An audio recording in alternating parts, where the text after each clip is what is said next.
Le bien ne devient pas meilleur lorsqu'il est exagéré, mais pire, et un petit mal devient un grand mal lorsqu'il est ignoré et réprimé. L'ombre est une partie importante de l'être humain, et ce n'est que la nuit que les ombres disparaissent.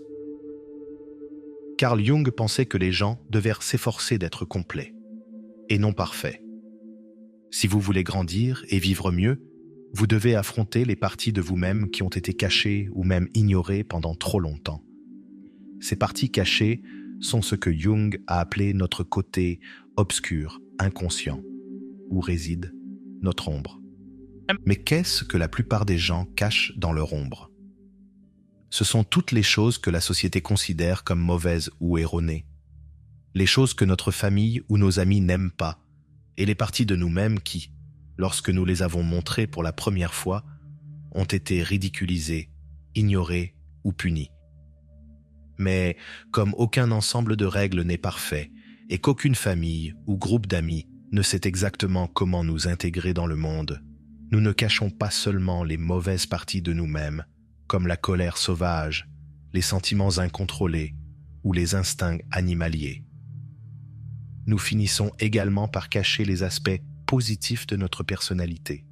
Par exemple, avez-vous remarqué que, sur les médias sociaux, de nombreuses personnes cachent le côté le plus vulnérable ou le plus réel de leur vie? On nous apprend à ne montrer que ce qui semble bon ou acceptable, et nous finissons par réprimer des émotions réelles comme la frustration ou la tristesse. Mais le fait de les cacher ne les fait pas disparaître. Elles restent simplement dans l'ombre. Peut-être notre confiance a-t-elle été découragée, nos premières idées créatives ont-elles été ridiculisées, ou notre volonté de rivaliser et de réussir a-t-elle été considérée comme un problème par ceux qui nous entourent? Lorsque nous cachons ces parties de nous-mêmes dans notre ombre, nous devenons calmes, obéissants, faciles à prévoir et peut-être même à aimer. Mais nous perdons une partie de notre énergie et le sentiment d'être pleinement nous-mêmes. Edward Whitman a dit « L'ombre, lorsque nous la comprenons, est l'endroit où nous trouvons une nouvelle énergie. Lorsque nous nous sentons bloqués et que la vie semble vide, même si nous pensons avoir suffisamment grandi, nous devons examiner les parties cachées et sombres de nous-mêmes que nous n'avons pas encore utilisées. Tout d'abord, nous devons voir comment les parties sombres et cachées de nous-mêmes, que nous pensons généralement mauvaises, peuvent en fait nous aider à grandir. La plupart des gens ne disent-ils pas que notre côté obscur est plein de mauvaises choses contre lesquelles nous devons lutter? Mais lorsque nous comprenons l'idée de Carl Jung, il devient clair que l'équilibre de notre part d'ombre nous aide à devenir plus forts et plus indépendants. Ce processus peut entraîner des sentiments de désobéissance ou même d'inconfort, mais il conduit aussi à la confiance en soi. Et sans confiance en soi, il n'est pas possible de devenir vrai et unique. Lorsque nous apprenons ce qu'est l'ombre en tant qu'idée, et que nous commençons à regarder à l'intérieur de nous-mêmes par la pensée et la réflexion, nous essayons de découvrir ce qui constitue notre propre ombre. Cela nous fait réaliser quelque chose d'inconfortable. Une partie de ce que nous sommes ne correspond pas à ce que le monde d'aujourd'hui, notre famille, nos amis et la société disent être bon ou mauvais. Pour protéger notre identité, cette compréhension peut nous amener à penser comme Nietzsche et à aller au-delà des idées de bien et de mal, en remettant en question les règles que l'on nous a appris à suivre. Lorsque nous commençons à remettre ces règles en question, nous constatons que nombre d'entre elles sont fondées sur des éléments tels que l'hypocrisie, la paresse ou la peur. Nous pouvons également constater que lorsque les gens critiquent ou jugent les autres, c'est souvent par envie. En prenant conscience de cela, nous pouvons avoir envie d'agir d'une manière qui ne correspond pas à ce que la société considère comme bon, d'une manière qui peut même sembler incorrecte ou mauvaise aux yeux des autres. Nous ne voulons pas devenir mauvais en faisant des choses terribles ou en blessant les autres. Nous voulons plutôt nous éloigner des problèmes liés à nos règles morales afin de nous reconnecter avec les parties de nous-mêmes qui sont restées cachées dans l'ombre pendant longtemps. Erich Neumann, un adepte de Jung, a dit « Lorsque nous observons comment les gens grandissent, il devient clair que faire et comprendre une certaine quantité de mal n'est pas seulement inévitable. C'est en fait nécessaire pour que quelqu'un grandisse. Ils doivent également faire face aux difficultés qui accompagnent ce processus. Devenir indépendant signifie non seulement suivre les valeurs du groupe, mais aussi veiller à ce que ses propres besoins soient satisfaits, même s'ils vont à l'encontre des valeurs du groupe. Cela peut signifier faire des choses qui semblent mauvaises aux yeux des autres. De nombreuses personnes sont effrayées ou choquées à l'idée de remettre en question ou d'enfreindre les règles qu'on leur a appris à suivre. Ils pensent que les idées de bien et de mal qu'ils ont apprises à l'école, dans leur famille, chez leurs amis et dans la société sont aussi réelles et immuables que le monde lui-même. Cela ne se produit pas seulement dans le monde social, mais aussi dans le monde professionnel. Pensez à quelqu'un qui est coincé dans un travail qu'il n'aime pas, mais qui pense qu'il ne faut pas le quitter parce que ce serait irresponsable. Cette personne réprime peut-être le désir de changer parce qu'on lui a appris que la stabilité est plus importante que la recherche du bonheur. La plupart des gens ne se rendent pas compte que, tout comme une société peut avoir des problèmes et avoir besoin d'être corrigée, les règles concernant ce qui est bien et ce qui est mal peuvent également être défectueuses. Pour de nombreuses personnes, l'idée de l'ombre semble très effrayante parce qu'elle menace la façon dont elles se perçoivent. Leur image de soi s'est construite au fil des années en essayant d'être ce qu'ils pensaient que les autres voulaient qu'ils soient. Mais ignorer l'ombre ne la fait pas disparaître. Au contraire, cela peut conduire à un problème plus grave. L'ombre peut prendre le dessus d'une manière dont la personne ne se rend même pas compte. Le côté néfaste de l'ombre peut conduire les gens sur un chemin similaire à l'histoire du Dr Jekyll et de Monsieur Hyde. En public, la plupart des gens agissent de manière responsable, aimable et calme. Mais lorsqu'ils sont seuls chez eux, l'ombre peut parfois les contrôler et les faire agir sans réfléchir. Cela peut se manifester par des dépendances, des habitudes étranges, des accès de colère soudains ou d'autres comportements nuisibles à soi-même. Les gens doivent comprendre qu'ils ont une ombre, le côté sombre de leur personnalité, parce qu'elle prend souvent le dessus sans qu'ils s'en rendent compte. Carl Jung a expliqué que si l'on ignore son ombre et que l'on fait comme si elle n'existait pas, elle ne disparaît pas. Au contraire, elle devient plus grande et plus puissante, ce qui la rend plus difficile à contrôler. Comme l'a dit Jung, comme les plantes, les hommes grandissent aussi, certains dans la lumière, d'autres dans l'ombre. Nombreux sont ceux qui ont besoin de l'ombre et non de la lumière. Si vous essayez de vous débarrasser des parties de vous-même que vous n'aimez pas en prétendant qu'elles n'existent pas, vous commencerez à perdre le contact avec qui vous êtes vraiment. C'est comme si tu disais que tu n'existes pas, et les problèmes que tu ignores ne feront que croître et se renforcer. C'est comme si vous disiez que vous n'existez pas, et que les problèmes que vous ignorez ne feront que s'aggraver. En ignorant votre ombre, il est plus facile pour votre côté nuisible de prendre le dessus. C'est pourquoi il est si important d'inclure votre ombre dans votre identité. Elle est nécessaire à votre bien-être. C'est comme lorsque nous faisons semblant d'aller bien tout le temps, même dans les situations difficiles, simplement parce que nous pensons que c'est ce que la société attend de nous.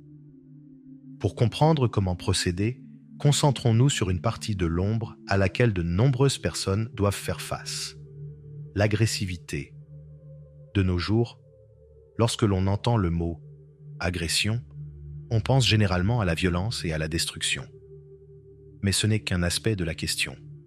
Il existe également une forme d'agressivité saine qui est très importante pour notre santé mentale et même pour notre survie. Cette agressivité saine nous aide à nous sentir maîtres de notre vie, nous donne du courage lorsque nous avons peur et nous incite à explorer et à découvrir le monde.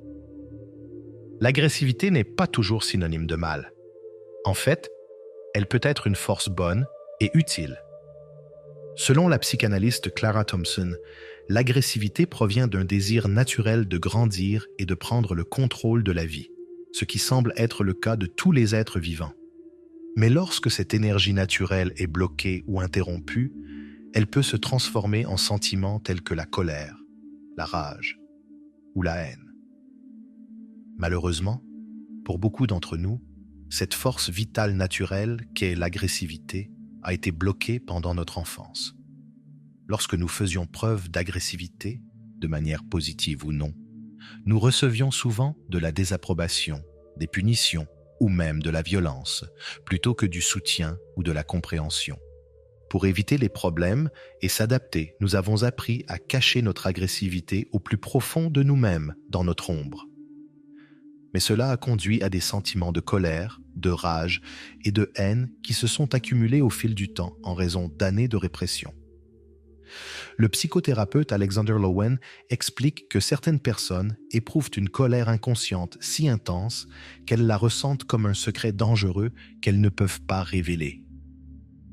Ce type de colère est comme une bombe qui n'a pas encore explosé et dont elles ont trop peur de s'approcher. Si nous repoussons notre agressivité dans notre ombre, comment pouvons-nous la ramener afin de nous sentir moins en colère et de devenir des personnes meilleures et plus fortes? Il n'existe pas de méthode simple ou universelle pour y parvenir. C'est un peu comme résoudre un problème compliqué ou être un bon négociateur. Cela dépend de chaque personne. Tout d'abord, nous devons accepter que l'ombre est réelle et la prendre au sérieux. Ensuite, il faut comprendre à quoi elle ressemble et ce qu'elle veut. Pour ce faire, nous devons prêter une attention particulière à nos sentiments, à nos rêves et à nos impulsions. Enfin, nous devons passer par un processus lent et patient pour mettre les choses au clair avec notre ombre. Cela demande du temps et des efforts, mais c'est un pas important vers le développement personnel. Après avoir accepté que l'ombre est réelle, l'étape suivante consiste à prêter une attention particulière à nos sentiments et à nos pensées. Sentons-nous une colère silencieuse bouillonner en nous sans raison précise? Peut-être avons-nous toujours des pensées ou des rêves qui proviennent de sentiments tels que l'amertume, la colère contre nous-mêmes, le ressentiment ou même le désir de détruire quelque chose ou de se venger. Si cela se produit, c'est le signe que nous n'avons pas trouvé une façon saine d'inclure notre agressivité dans notre identité.